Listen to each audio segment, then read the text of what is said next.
تبارك الذي بيده الملك وهو على كل شيء قدير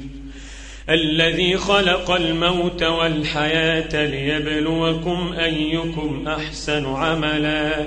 وهو العزيز الغفور الذي خلق 7 سماوات طباقا ما ترى في خلق الرحمن من تفاوت فارجع البصر هل ترى من فطور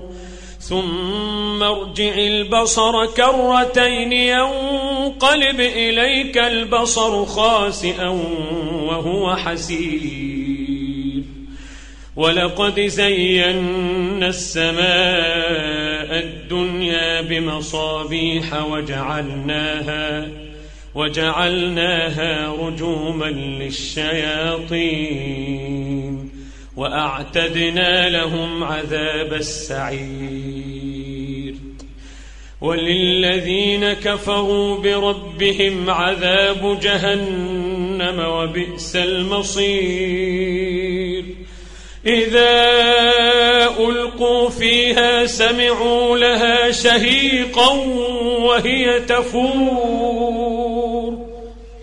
إذا ألقوا فيها سمعوا لها شهيقا وهي تفور تكاد تميز من الغيظ كلما ألقي فيها فوج سألهم خزنتها ألم يأتكم نذير قالوا بلى قد جاءنا نذير فكذبنا وقلنا ما نزل الله من شيء إن أنتم إلا في ضلال كبير وقالوا لو كنا نسمع أو نعقل ما كنا في أصحاب السعير فاعترفوا بذنبهم فسحقا لأصحاب السعير إن الذين يخشون ربهم بالغيب لهم مغفرة وأجر كبير وأسروا قولكم أو اجهروا به إنه عليم بذات الصدور ألا يعلم من خلق وهو اللطيف الخبير هو الذي جعل لكم الأرض ذلولا فامشوا في مناكبها وكلوا من رزقه وإليه النشور أأمنتم من في السماء أن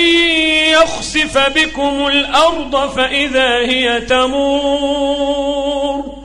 أم أمنتم من في السماء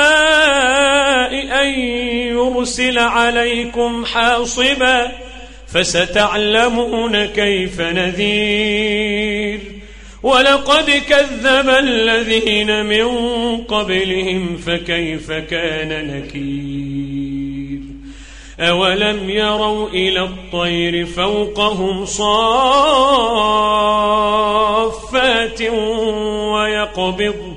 ما يمسكهن إلا الرحمن إنه بكل شيء بصير أمن هذا الذي هو جند لكم ينصركم من دون الرحمن إن الكافرون إلا في غرور أمن هذا الذي يرزقكم إن أمسك رزقه بل لجوا في عتو ونفور أفمن يمشي مكبا على وجهه أهدى أمن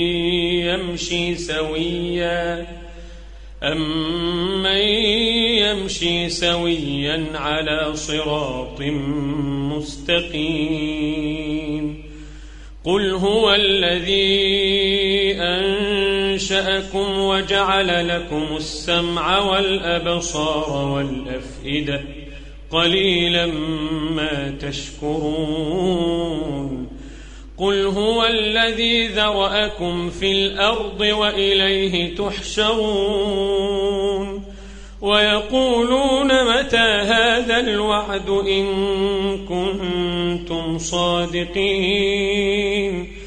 قل إنما العلم عند الله وإنما أنا نذير مبين فلما رأوه زلفة سيئت وجوه الذين كفروا وقيل هذا الذي كنتم به تدعون قل أرأيتم إن أهلكني الله ومن معي أو رحمنا فمن يجير الكافرين من عذاب أليم قل هو الرحمن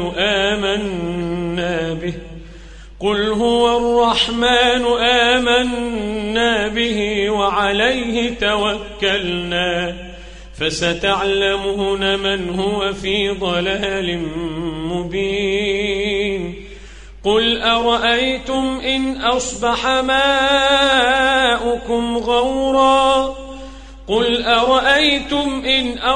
ماؤكم غورا فمن يأتيكم بماء